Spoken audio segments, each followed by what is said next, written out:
Tu connais ce moment où tu te sens hyper motivé, prêt à tout déchirer, et puis quelques jours plus tard, plus rien? T'as décidé de te mettre au sport, de bosser sur un projet, d'apprendre quelque chose de nouveau, et au début, c'est facile, t'es à fond. Puis très vite, la flemme s'installe, l'envie disparaît, et t'abandonnes. Et le pire, c'est que tu sais que c'est important. Tu veux progresser, mais t'arrives pas à tenir sur la durée. Alors, c'est quoi le problème? Pourquoi la motivation disparaît toujours quand on en a le plus besoin? En fait, ce n'est pas un problème de volonté. C'est ton cerveau qui fonctionne comme ça. Et la bonne nouvelle, c'est que si tu comprends comment ça marche, tu peux arrêter de dépendre de la motivation et passer à l'action naturellement. Chapitre 1. La motivation est un mensonge. La première chose à comprendre, c'est que la motivation, c'est un piège. Ton cerveau adore la nouveauté. Au début d'un projet, t'as un boost de dopamine. Tout paraît excitant, facile, inspirant. Mais dès que la phase de découverte est passée, ton cerveau se désintéresse. Et là, c'est le crash. Si tu comptes sur la motivation pour avancer, t'es foutu, parce qu'elle fonctionne par vagues. Parfois t'es à fond, parfois t'as zéro envie. Tu penses que les personnes qui réussissent sont toujours motivées? Pas du tout.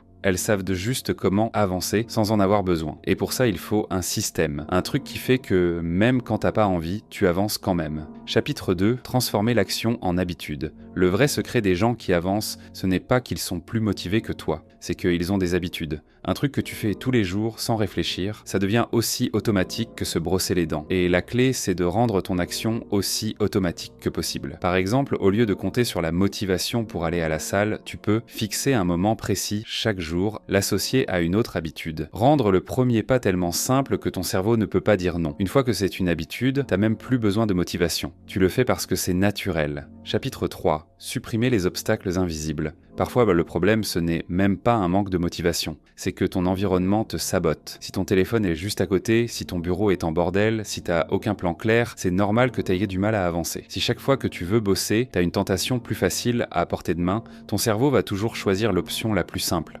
Donc la solution, c'est de supprimer les distractions et faciliter l'action. Exemple concret, désactive les notifications, moins de tentations inutiles. Prépare ton espace à l'avance, si tout est prêt, t'as plus d'excuses. Travaille dans un environnement qui donne envie. Si ton espace est clair et motivant, l'effort paraît plus simple. Conclusion. Si tu veux avancer même quand t'as zéro motivation, souviens-toi de ces 4 points. La motivation ne dure pas. Remplace-la par un système. Transforme tes actions en habitudes. Quand c'est automatique, plus besoin de forcer. Supprime les distractions et facilite l'action. Un bon environnement, moins de résistance. La motivation, c'est bien, mais si tu comptes uniquement dessus pour avancer, tu seras toujours bloqué. Ce qui compte, c'est ce que tu fais quand t'as zéro envie. Si cette vidéo t'a aidé, mets un like et dis-moi en commentaire c'est quoi ton plus gros blocage pour avancer. Et si tu veux plus de ce type de contenu, abonne-toi.